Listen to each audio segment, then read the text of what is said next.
eu preciso de repertório para argumentar. O repertório ele vai fundamentar a minha argumentação.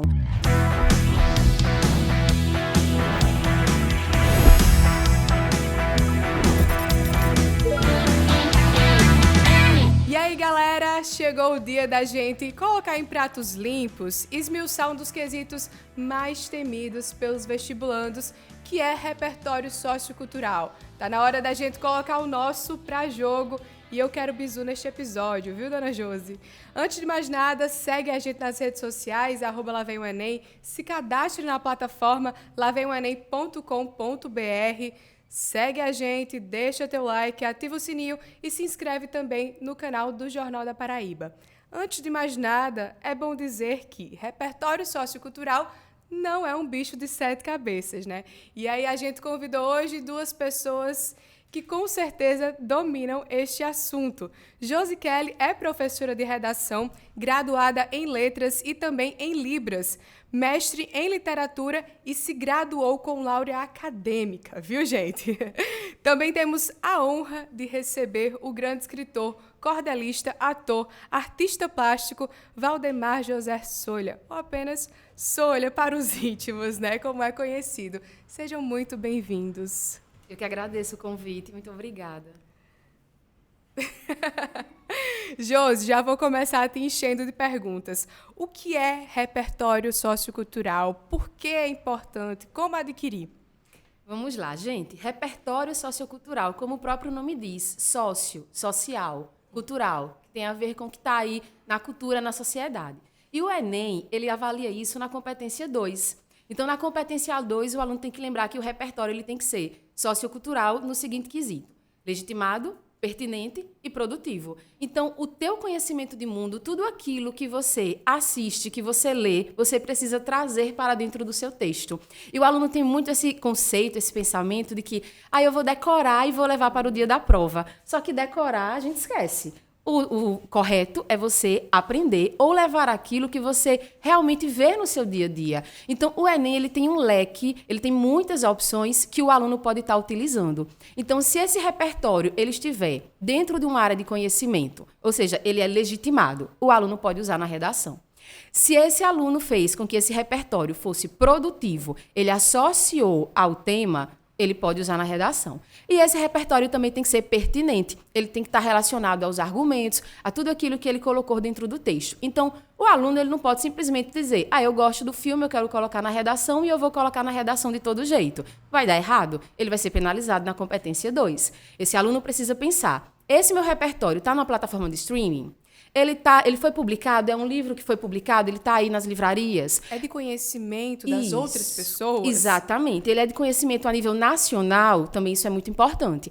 E aí sim, esse aluno vai levar para usar na sua redação. E aí ele tem que utilizar de forma correta. Ele tem que utilizar na introdução, no desenvolvimento 1, no desenvolvimento 2. Lembrando sempre que a função do repertório é fundamental o que ele está falando. Então, eu não posso simplesmente chegar e dizer que eu acho algo bonito. Eu tenho que fundamentar usando o meu repertório. Ajuda bastante na argumentação, né, Josi? Com certeza. Eu preciso de repertório para argumentar. O repertório ele vai fundamentar a minha argumentação. Então, sempre que eu for afirmar alguma coisa, eu preciso fundamentar utilizando o repertório. Tem até um meme sobre isso, vou colocar aqui. Olha isso. Tema difícil na redação, eu com meu repertório amplo, sociocultural. Tá ali, ó, tranquilo, pianinho. É algo que todo mundo tem, né? Só precisa saber usar, ter esse olhar crítico para poder colocar na redação. Exatamente. Eu acho muito estranho quando um aluno chega e diz assim, professora, eu não tenho repertório para usar. Oi? Como assim você não tem repertório para usar? Porque desde que você aprendeu a ler e a escrever, você já teve contato com histórias em quadrinhos, você já teve contato com a literatura, você já teve contato com filmes, com obras literárias, com peças, com imagens, com música. Então, tudo isso é repertório. Então, o aluno ele não pode dizer que não tem, ele pode não lembrar. Mas isso aí vem a prática da escrita, que faz com que ele tenha esse costume de utilizar os repertórios adequados. E aí essa tranquilidade de ter o repertório sociocultural é justamente para aquele aluno que tem o hábito da leitura, que costuma assistir, e não para aquele aluno que decora. Porque, como eu já falei, decorar você esquece. Então tem como adquirir sim, viu, galera? Solha, você tem um repertório sociocultural amplo, né? Como é que é a tua experiência enquanto escritor, na parte de literatura mesmo? Quais são as tuas referências? Bom, é uma coisa muito complicada de se dizer, né? Porque a vida que me chamou para isso, né? Eu era subgerente do Banco do Brasil em Pombal. Tinha nada a ver com literatura, né? E começa a chegar funcionários daqui de João Pessoa, e o ambiente em Pombal, por incrível que pareça, é riquíssimo. Você não tem uma livraria, não tem uma biblioteca, naquele tempo, né? Mas era um paraíso para vendedores de livros. Tanto é que eu, como subgerente, botei um cartaz proibido a entrada de vendedores de livros, porque tomava o tempo de funcionário, né? E ele, geralmente era muito pouco. A gente tinha que ter 26, tinha 12. Então era uma loucura, né? Mas isso fornecia lá, eu conheci Shakespeare, Dostoiévski, eu li Platão, tudo dentro de Pombal, sem sair de lá. Então, quando começa a chegar funcionários, aí chegou um deles, José Bezerra Filho, que é escritor, e fazia teatro também, e ele começou a me dar cantada para eu começar a criar também. Né? E eu já tinha uma certa ojeriza disso, que eu pintava quando era jovem, né? Deixei desiludido, fui fazer um curso, deixei o curso de pintura para fazer um curso de contabilidade. E foi o que me trouxe ao Banco do Brasil. Então eu não queria mais saber de nada disso, né? Estava resolvida a minha vida. E aí ele chega, rapaz, vamos escrever. Não quero não. Mas é interessante, eu comecei a ter sonhos deslumbrantes. Eu falei, putz, que sonho, né? Aí outra noite, outro sonho, né? Aí quando chegou na terceira, eu botei papel e lápis do lado. Quando acordei, aí atravessei a rua, que a República da Gente era na frente do banco. Atravessei a rua, datilografei. Aí falei pro Bezerra, está aqui um sonho que eu tive essa noite. Rapaz, que conto arretado. Aí trouxe para um amigo dele aqui do liceu, estava fazendo uma antologia de mimeografado, né? Aí entrei no meio de Drummond, essas coisas, esse povo todinho. Pronto, eu não tive mais sossego, né? E aí foi começar a escrever. Neste embalo, chega outro funcionário que fazia teatro aqui, para você ver. Ari Osvaldo Coqueiro, já morreu, inclusive com AIDS, coitado. Aí chegou o Ari Osvaldo, um calhamaço de jornais e revistas, né? O Edson Luiz, o estudante que a repercussão gerou o AI-5, né? No fim do ano, 68, ele queria montar uma peça sobre a morte do Edson Luiz, assassinado pela polícia, né? Aí chegou para Bezerra, eu soube o que vocês escrevem aí, podia fazer a peça. Aí o Bezerra falou, não, o senhor já faz porque eu estou ocupado com outra peça, que era Canudos, né, sobre Antônio Conselheiro. Aí eu peguei o calhamaço, nunca tinha feito teatro na minha vida, escrevi a peça numa noite. Aí ele levou para lá e começou a montar com a estudantada do Colégio de Pombal, né? Então foi aquela coisa toda. Aí ele chega para mim, rapaz, não dá para você fazer umas 5, 6 músicas, não? Peguei um gravador, fiz um retotono, né, que é um negócio bem de igreja, né? Ele percebeu o seu talento. Aí foi. Não, isso é que eu digo, o Pombal foi um negócio assombroso de confiança. Você faz. Aí fiz as 5 músicas no gravador. Aí chega o Zé Bezerra e disse, rapaz, é bom você ver lá, porque o ator que está fazendo líder estudantil é muito ruim. Aí quando eu fui, o cara não foi. Aí o diretor falou, senhor, faz às vezes dele para ter um ensaio hoje, né? Aí eu era um líder estudantil, né, na peça. Pronto, aí ele falou, não sai mais. Fiquei passei a ser ator, né? Fiz o texto, fiz a música e fui ser o protagonista, né? Então, Solha, de proibido a entrada de vendedor de livros a permitido. Não é? Tá vendo o contraponto? Curioso. Não, e aí justamente a coisa que interessa nesse contexto, né, da ditadura, escrevi essa peça, a gente montou e teve sucesso. Logo é uma coisa, um assunto quentíssimo, né? A morte do estudante. Aí a gente trouxe para o festival aqui. Quando terminou a apresentação da minha peça, o Altimar Pimentel, que era diretor do teatro, estava furioso comigo. Como é que você me traz um panfleto desse? Rapaz, aí foi, né? E a gente continuou apresentando lá no interior. Aí quando chegou em setembro, chegou a censura, né? Foi, nossa, por ferir a dignidade da pátria e ser capaz de sublevar a juventude. Proibido. Pá, morreu. Então essa primeira experiência teatral foi aí. Aí fiz outra peça, eu já era um camponês nessa peça. Aí foi só apresentar em Pombal, não teve censura, não tinha nada, a gente passou embatido. Aí eu venho para João Pessoa, né? transferido pelo Banco do Brasil, e um grupo resolveu fazer uma montagem. E eu fiz a adaptação de Antígona de Sófocles, em que ela é rebelde, né? Antígona. Pronto, aí tem uma irmã que já é do... Aí eu fiz uma riponga, a irmã dela. Deixa isso pra lá, né? Aí o rei era um general cheio de estrelas, né? Pronto, aí começou a proibição, né? Aí me chamaram na Polícia Federal. O senhor não pode montar essa peça porque o autor aí pode reclamar. Essa foi o Vermelho e o Branco? O Vermelho e o Branco foi de Pombal. Vamos entrar um pouquinho mais nessa? Certo. Em O Vermelho e o Branco, porque você falou sobre ditadura militar e esse recorte histórico é muito repertório sociocultural, né? Dá para usar na prova do Enem. E como é que foi a tua experiência? Porque muitas coisas foram censuradas na época, né? Músicas, obras, tanto literárias quanto teatrais, e a sua foi uma delas. Como é que foi isso, assim? Você lembra? Como que aconteceu? Como é que foi a tua vivência? Não, veio... Aliás, a maneira como eu soube foi ridícula, né? Eu estava trabalhando, aí tinha um sujeito que estava sempre embriagado, mas ouvia muito rádio, né? Aí ele bateu na porta de vidro da agência. Eu sou... O que é? Rapaz, eu acabei de ouvir na rádio, sua peça foi censurada. Saiu na rádio. É mesmo. Aí minha cunhada, que morava em Brasília, mandou um recorte do jornal. Está lá, censurado, a brota surda, proibido e tudo. Não tem como exibir mais. Então, essa foi uma primeira experiência que eu tive com a censura. Teve outra? Outras, da coisa como aconteceu de eu chegar aqui em João Pessoa, montar essa adaptação do antigo, né, de Sófocles. Aí eu sou chamado na Polícia Federal. Aí eu chamo, o que foi que houve? Não, porque o senhor não pode montar essa peça, que já existe uma peça que ensinou. Eu falei, eu sei, eu estou fazendo uma adaptação para hoje. Mas o senhor tem que mudar. Aí porque o autor aí pode reclamar, e que eu falei, né? O cara morreu 400 anos antes de Cristo, como é que ele vai reclamar? É um direito meu de fazer uma adaptação. Mas aí, resultado, né? Não liberaram e nem proibiram. Tive que desistir. Ficou na mesma. Ficou. Aí a terceira experiência, que foi diferente, em 79, Dom José Maria Pires, que lutava aqui pela reforma agrária, usando as leis do regime, né? Tinha o serviço jurídico da igreja, que ele botava tudo assim. Por exemplo, o latifundiário botava o gado para destruir a lavoura do pessoal. Ele chamou Dom Helder, foi tudo espantar o gado.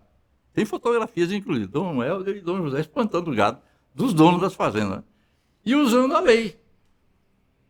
Tanto é que aí eu escrevi o texto, né? Aí dizia, a lei determina, não sei o que lá, e diz o que é a lei. Né? Na minha a cantata para Lagamar, eu fiz os versos de cordel e martelo galopado, né? E o maestro Kaplan fez a música. E por falar em cantata para Alagamar, a música Reza Forte do Baiana System também abre com a cantata, né? Abre com uma das vozes ali é minha. Olha aí, tá vendo como é que foi esse contato da banda com Nenhum. o senhor? Não houve? Foi surpresa. Quando eu vi, chegou a Reza Forte, é o sampler que eles chamam, né? Uhum. Pegaram esse trecho, né? Porque o Dom José... E o que o senhor achou disso? Eu gostei. Gostou, é pro bem, né? Certas coisas a gente não se preocupa com direitos autorais nem nada, né? É o caso, por exemplo, eles montaram, eu e Kaplan fizemos uma ópera, aí Dulcinea e Trancoso, foi exibida aqui. Estreou em 2009 em Recife, teatro de lá. Em 2017 foi montada pela Unirio, né? E Neogiba, que é um movimento de estudantes lá de Salvador, o governo financia para eles montarem espetáculo, com sinfônica, com tudo, né? Aí eles vieram, passaram por aqui no mês passado, com a ópera, né? Também, já dizem logo, pode liberar os direitos autorais? Pronto, aí libera, tanto eu quanto o Eliere, que é o maestro, né? É liberado, eles usam como querem. E a gente quer isso mesmo, né? Eu tenho minha aposentadoria, estou me preocupando com nada disso. Ou seja, Josi, dá para parafrasear ou dá para citar isso, olha, no Enem. Com certeza. Repertório não falta, Repertório não falta. Entre outros autores, como Paulo Freire, Cecília Meirelles, que a galera tem aquelas frases um pouco mais batidas, né? Como é que dá para fugir disso? É legal citar esses autores também? Então, não existe, assim, pensando a nível de Enem, não existe essa questão de, é um repertório que todo mundo usa. Por exemplo, a Constituição. É um repertório que, a cada 10 redações, 9 alunos costumam utilizar, porque ela trabalha com vários eixos, vários temas sociais. E, inclusive, a Constituição fala sobre a censura. Então, se fosse um tema, poderia colocá-la tranquilamente. O aluno ele tem que pensar o seguinte: como é que eu vou tornar esta frase, essa citação, produtiva? Não é só colocar o Paulo Freire, não é colocar só a obra Capitães de Areia. Eu preciso justamente pegar essa fala, essa citação e argumentar, contextualizar dentro do texto de uma forma que você mostre para o corretor que você tem domínio tanto da estrutura, quanto da tua argumentação, de tudo aquilo que o Enem vai cobrar. Então, o repertório, você pode utilizar o que as pessoas costumam utilizar, alguns repertórios que são bem, a gente costuma dizer, bem clichês. Mas para o Enem isso não tem problema. A questão é, a tua argumentação, ela vai além ou você ficou no senso comum? Aí, se ficou no senso comum, vai prejudicar a sua argumentação e, consequentemente, o seu repertório. E para não ficar no senso comum, vale citar também o Cantata para Lagamar, viu? Exatamente. Você falou sobre sonho, que você teve o sonho que estava escrevendo. E tem uma frase que é de Belchior, interpretada por Elis Regina e tantos outros artistas, que é viver é melhor que sonhar. Como que fazia isso na época da ditadura? Sonhava ou vivia? Foi um tempo terrível, né? Eu me lembro que o Sérgio de Castro Pinto, aqui, o poeta, um dia a gente foi falar com os estudantes aí no liceu. Quando a gente ia chegando na sala, chegou um cara e disse: cuidado que tem um olheiro do exército aí dentro. Ou seja, você estava todo o tempo sendo vigiado, né? Agora é o tal negócio, parece que o negócio é chutar o pau da barraca mesmo. Aí eu entrei, falei: eu estou sabendo que aqui tem um olheiro. Se for macho, levante e diga quem é. Se não for, cala a boca. Pronto, não aconteceu nada. Agora havia essa coisa o tempo todo, um clima, né? Eu me lembro que o Marcos Luiz, que era um escritor aqui, ele me emprestou um livro, a capa é escrito Marx, bem grande, né? Aí eu li o livro todo, quando fui devolver, ele falou: rapaz, embrulha para mim. Embrulhar o livro é? Por quê? Rapaz, que teve um cara aí que foi preso que estava com um livro sobre cubismo. Estou achando que era Cuba. Uhum. Então, havia muita ignorância e havia perseguição. Todo mundo vivia de orelha em pé, né? O regime terrível. Ainda tem gente que quer que isso volte ao fim da picada. Não tem como, né? Josi, não tem como isso, mas tem como tirar nota 1000 na redação do Enem? Com certeza. Como é que faz? Primeiro, prática, né? Eu costumo dizer que a gente não consegue melhorar aquilo que nós não praticamos. Então, se você quer se sair bem na redação do Enem, você precisa saber a estrutura, você precisa praticar. Agora, praticar não é uma redação por dia, porque temos que lembrar também que qualidade está associado à quantidade. Ou o contrário, quantidade está associada à qualidade. Então, uma redação por semana, você sabendo a estrutura, essa redação sendo corrigida, ou seja, você recebendo um feedback desse teu texto, porque é muito importante. Não adianta de nada fazer uma redação por semana e aí você não recebeu o feedback. Aí, o que é que você está errando? Onde você precisa melhorar? Então, isso é muito importante.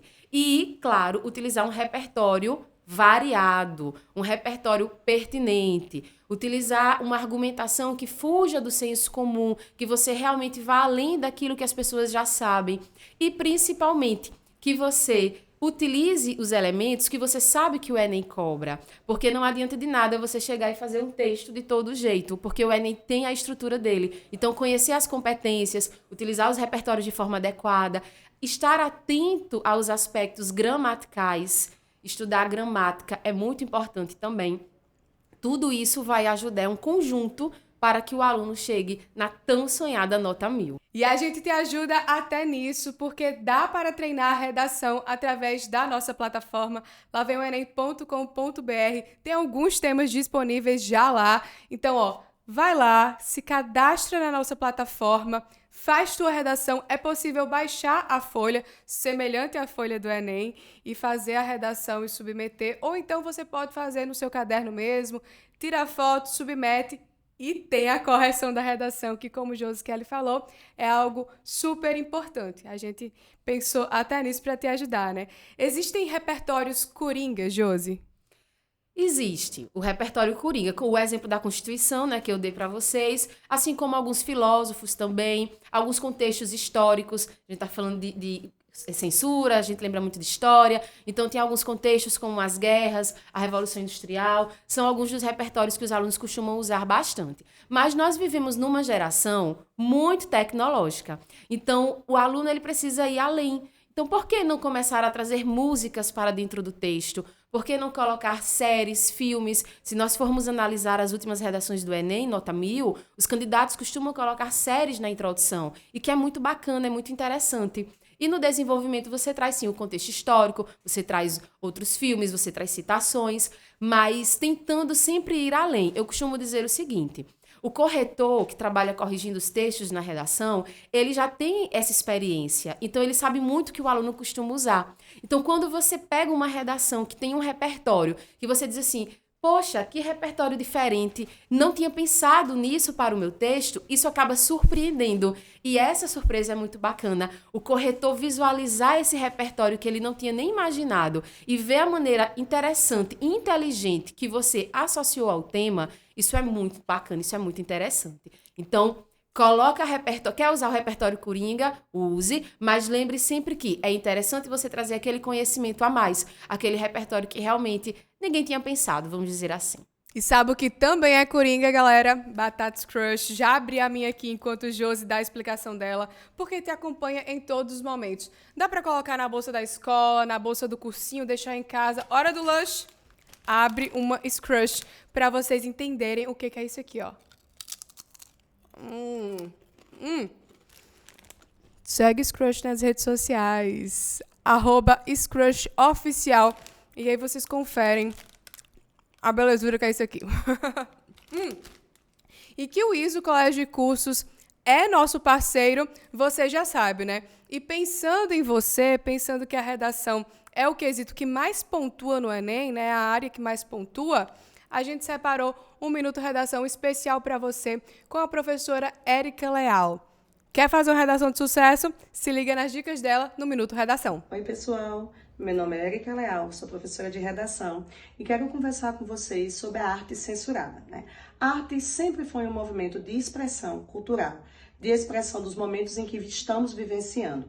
Tanta representatividade na música, na moda, na pintura, na escultura. Isso são formas de representar. Então é importante a gente lembrar do porquê da censura, né? A censura ocorreu devido a manifestações contrárias ao período governamental.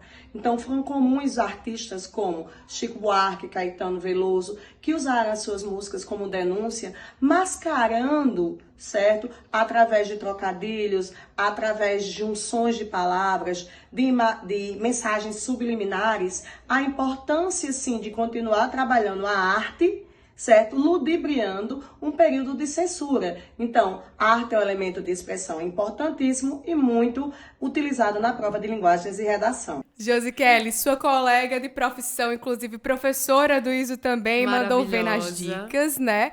Quais são as tuas apostas de outros temas que podem aí surgir na redação do Enem?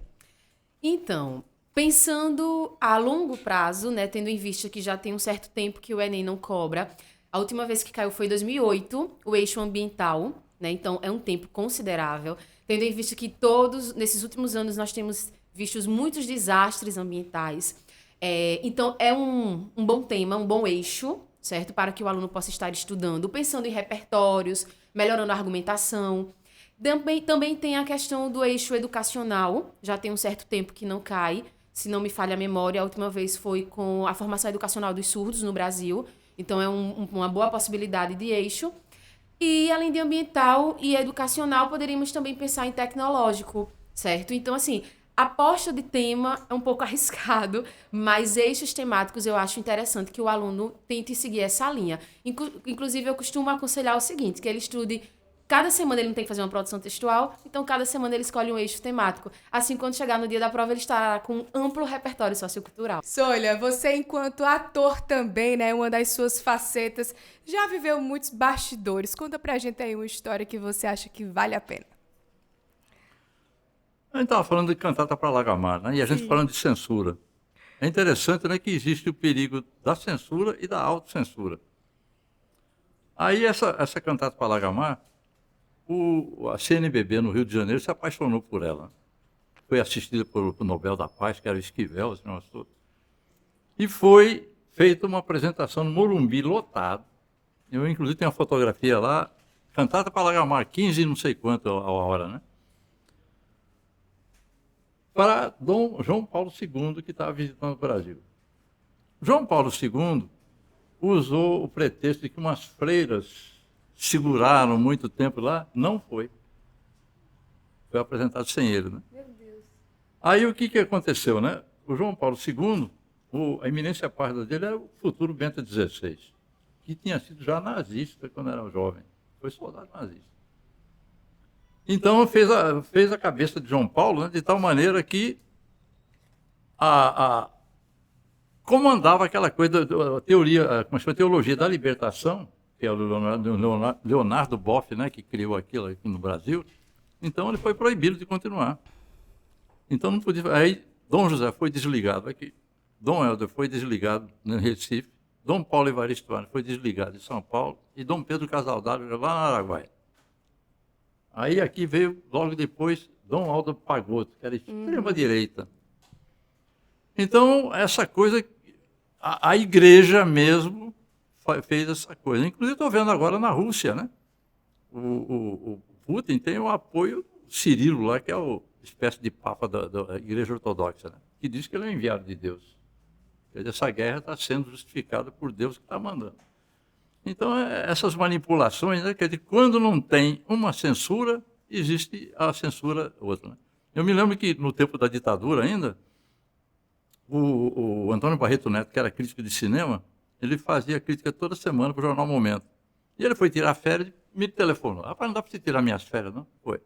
Resultado, o primeiro filme que eu pego foi A Confissão, que era aquele tempo.